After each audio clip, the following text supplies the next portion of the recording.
Ciao el copin delfuinos. Je m'appelle Leonardo di Piero da Vinci. Je suis un artiste scientifique, ingénieur, inventeur, anatomiste, sculpteur, peintre, architecte, urbaniste, botaniste, musicien, philosophe et écrivain. Oui, je sais, j'ai tout fait, j'ai tout vu. On peut le dire, je suis plus fort que Bernard Tapie. Réussir sa vie, c'est vivre au présent, mais d'avoir... J'ai révolutionné mon monde dans tous les domaines où j'ai exercé. Pour connaître ma vie, vous êtes au bon endroit. HDP numéro 30, je commence maintenant.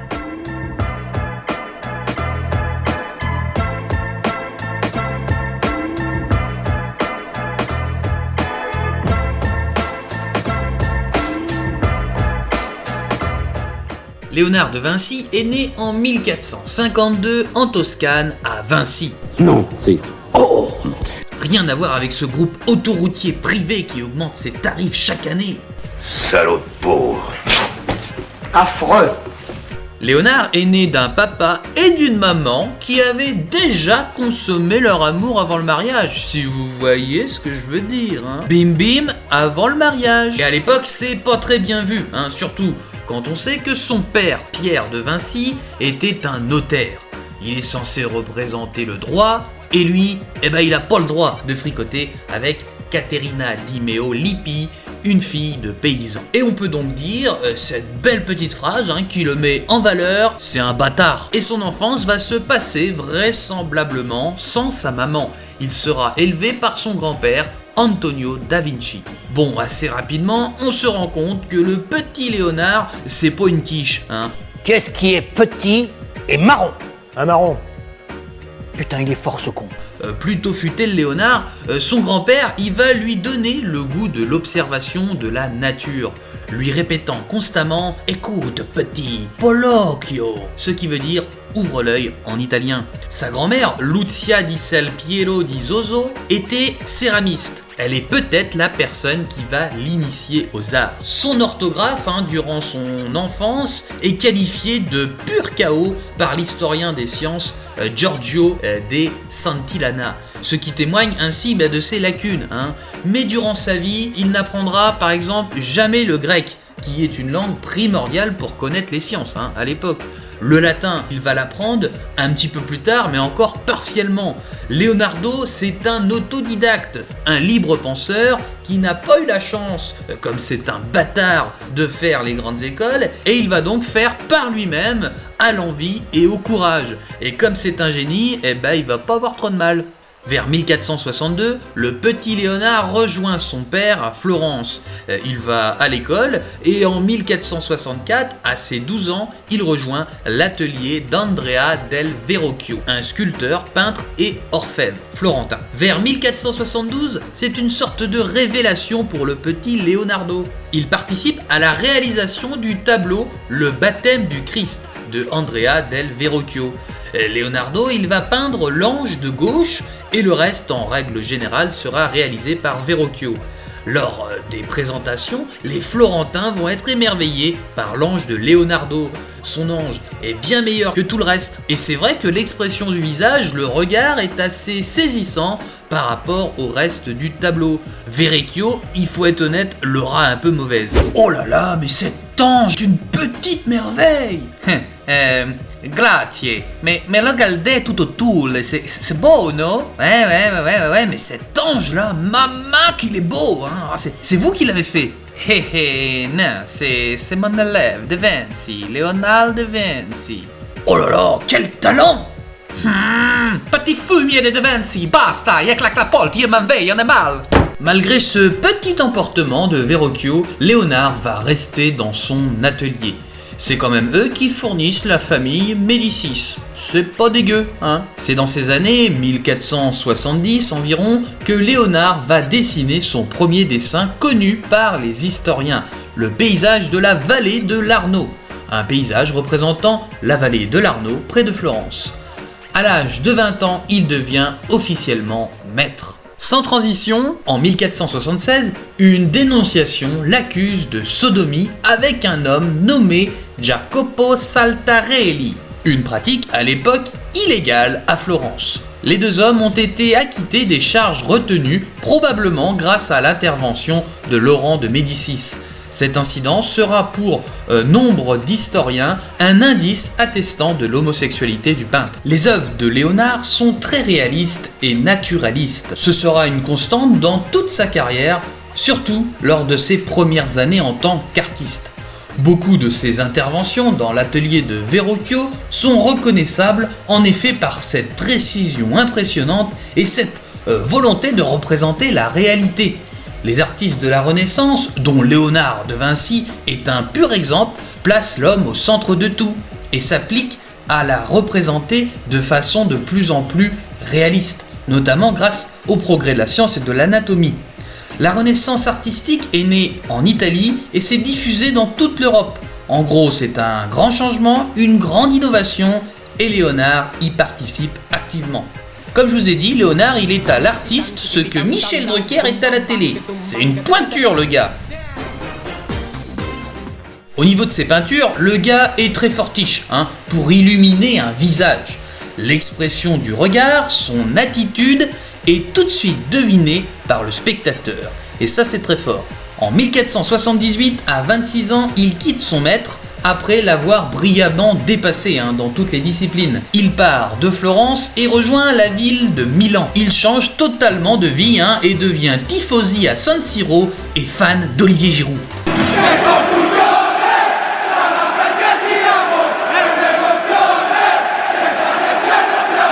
Je plaisante, calmos, Olive n'est même pas né à cette époque. Mais ce qui est vrai, c'est qu'il rejoint la ville de Milan. Les raisons de son départ ne sont pas très claires et personne ne sait vraiment pourquoi. Il va dire ciao à la famille Médicis et il va dire buongiorno à la famille Sforza, des gens qui ont des pépettes à l'époque. À peine arrivé dans la ville de Milan, il se tape une petite margarita pépouze et il se met au boulot. Il décide de diversifier ses talents.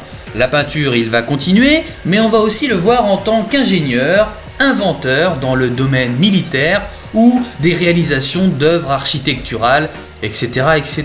La liste est très longue, il va toucher à tout. Puis ensuite va se produire la rencontre avec un peintre local, Giovanni Ambrogio de Predis, bien introduit dans la cour, qui va lui permettre de se faire connaître de l'aristocratie milanaise. Dans les années 1483, il va être consulté pour la construction de la tour lanterne du dôme de Milan, commandée par son mécène Ludovic Sforza. Pour la petite info, l'homme était réputé pour sa puissance et sa richesse, non pas pour sa coupe de cheveux, qui est assez dégueulasse, faut être honnête. Et le ciel bleu milanais, ça l'inspire. Il se consacre toujours vers 1490 à des études sur l'anatomie, la mécanique ou les mathématiques. Et toutes ces études, il les note scrupuleusement dans son carnet. Il va même y préparer l'écriture d'un livre sur l'anatomie humaine. On pourra y voir différentes proportions du corps humain, ce qui l'amène à produire l'homme de Vitruve qu'il dessine grâce aux écrits de l'architecte et écrivain romain Vitruve. Cependant, même s'il se définit comme un homme sans lettres, Léonard montre dans ses écrits colère et incompréhension devant le mépris des docteurs en raison de son absence de formation universitaire. Léonard, il a beau ne pas avoir bac+6, mais il s'est aligné 2 mots pour faire une phrase, moi je te le dis. Autre projet, toujours dans les mêmes années, la réalisation finalement inaboutie d'une imposante statue équestre en l'honneur de Francesco Sforza. Mais les 60 tonnes de bronze nécessaires pour la statue vont être utilisées pour fondre des canons servant à la défense de la ville contre l'invasion du roi français Charles VII. C'est pendant cette période qu'il peint le portrait de Cecilia Galierani, dit la Dame à l'hermine. Penchons-nous un petit peu sur ce tableau. Regardez son regard, qui exprime, premièrement, une légère surprise, comme si quelqu'un venait d'entrer dans la pièce. Deuxièmement, une petite satisfaction avec un demi-sourire, un poil coquin, comme si son amant venait d'apparaître. Un tableau plutôt réussi. 10 sur 10, mon petit Léonard. Par la suite, il va peindre le célèbre tableau de la Seine, qui représente le dernier repas de Jésus-Christ avec les 12 apôtres, œuvre réalisée de 1495 à 1498. Léonard de Vinci est un artiste peintre installé à Milan auprès de Ludovic Sforza. Mais en septembre 1499, Louis XII, qui revendique des droits à la succession des Visconti, envahit Milan et le peintre perd son puissant protecteur qui s'enfuit en Allemagne chez son neveu, l'empereur Maximilien d'Autriche. Commence alors une période d'errance, c'est un petit peu le bordel dans sa vie. Il va vadrouiller dans le pays, notamment il va passer dans la ville de Mandoue et Venise, où il est employé comme architecte et ingénieur militaire pour préparer la défense de la ville qui craint une invasion ottomane. Au début du XVIe siècle, il s'éloigne un peu de la peinture, ça commence à le gonfler, ses pinceaux, cette peinture, et puis ça tâche les doigts. Enfin bon bref, et il va se consacrer au domaine technique et militaire. Horloge, grue, système défensif de ville, etc., etc. Exemple de ce changement, une carte de la Toscane et de la vallée de China dressée par Léonard, sans doute sur commande de Cesare Borgia pour ses campagnes militaires. En 1503, il retourne à Florence. Il entame alors le portrait d'une jeune femme florentine nommée Lisa del Giocondo. Le tableau est commandé par le mari de celle-ci, un riche commerçant de soie florentin, Francesco del Giocondo. Le portrait, connu de tout le monde, c'est la Joconde. Elle sera achevée vers 1513-1514. Mona Lisa, la réalisation la plus connue au monde, est une merveille de réalisation. Nombre d'artistes l'ont pris comme référence. Personne n'a réussi à reproduire ce regard qui vous suit d'un bout à l'autre de la pièce. Au XXIe siècle, elle est devenue l'objet d'art le plus visité au monde, avec 20 000 visiteurs qui viennent l'admirer et la photographier quotidiennement. Ça fait quand même du 7 millions par an, Ah, ça fait beaucoup, c'est pas dégueu. Vers 1505, Léonard de Vinci va côtoyer de près Michel-Ange. Bon là, c'est simple, c'est comme si Mohamed Ali rencontrait Mike Tyson. On est sur un combat de poids lourds dans leur domaine respectif. Au même moment, les deux artistes sont en pleine réalisation. Une peinture murale pour Léonard sur la bataille d'Anghiari, qui célèbre la victoire de Florence sur Milan en 1440, et une fresque pour Michel-Ange, la bataille de Cassina, reflétant la victoire des Florentins sur les Pisans. Ces deux œuvres seront exposées dans le même endroit. La confrontation entre les deux génies est plutôt glaciale, et ils peuvent pas se piffrer les deux. Michael, tu vas arrêter de faire la gueule tout le temps, ça commence à être chiant. Ferme ton clapet, tout bout du bec, tu me casses les bonbons à me parler tout le temps. Basta, rends-moi ce fichu pinceau. C'est mon pinceau, alors rends-moi ma pendule. Mais tu n'utilises pas de pendule. Ah oui, c'est vrai. Alors rends-moi mon pinceau. Oh, c'est de vrais gamins, c'est terrible, impossible de se contenir les deux. Bref, pendant cette période, il reprend ses études anatomiques. Il travaille notamment la dissection, chose peu fréquente à l'époque. Mais là, c'est pas comme nous, petit étudiant du 21e siècle en SVT avec une grenouille. Là, c'est des vrais corps, attention, ça change. On peut y voir les plans de différents organes réalisés par De Vinci. Vers 1506, il va travailler pour le roi de France Louis XII, qui possède à cette période les terres milanaises. Au retour de ses campagnes militaires en mai 1509, Louis XII le fait ordonnateur des fêtes données dans la capitale lombarde. Léonard s'illustre notamment lors du triomphe du roi de France dans les rues milanaises.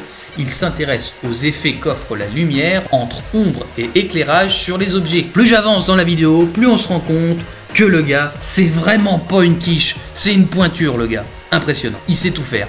En 1516, Léonard de Vinci quitte l'Italie pour rejoindre la France de François Ier, qui lui faisait de l'œil depuis un bon moment. Il ramène notamment avec lui dans sa valoche la Joconde. En 1518, elle intègre la collection royale, et c'est ainsi, par un coup de dé chanceux, que la France possède au Louvre le tableau le plus connu au monde. Son séjour en France marque la fin de sa vie. Le vieillard de Vinci va subir un probable AVC qui va lui paralyser le bras droit. Léonard s'éteint brusquement le 2 mai 1519 au Clos Lucé à Amboise. Ainsi s'achève une vie extraordinaire. Le petit Léonard laisse un patrimoine culturel et scientifique énorme, des recherches, des progrès qui feront de lui une légende traversant le temps. Ce 30e numéro d'Histoire de parler se termine, on se retrouve mes chers copains des foins le premier dimanche de chaque mois pour un nouvel HDP. Je suis également sur Insta et sur les plateformes de podcast, Toi nous le voyou, et sur ce, je vous dis au revoir.